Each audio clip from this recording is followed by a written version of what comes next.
जादूर दीप को तू जहाँ भी मागिबू से तते सबू देव। ए दीप द्वारा तू तो दुई भौणीकर सब इच्छा पूरा करिपारिबू। एमिति शुणी चढ़ई खुशी हेई गछ को धन्यवाद जणैला। आउ से जादूर दीप धरी शीघ्र निज घर को फेरिला। तार दुई भौणी को से सब घटना कहला। जादूर दीप मो दुई भौणी पाई मिठा आउ किछि बाण देई परिबो। चढ़ईर एपरी कहिबा परे परे ही जादूर दीप तांको अनेक मिठा आउ बाण देला।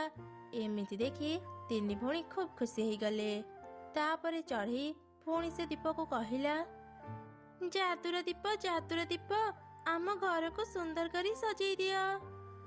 तापरे जादूर दीप तांकर पूरा घर को सुंदर करी सजई देला। तांकर पूरा घर दीप आलोरे आलोकित हैला। सबु भौणी खुशी मनरे ठाकुरंक पूजा सारी धूमधाम रे दीपावली पालन कले।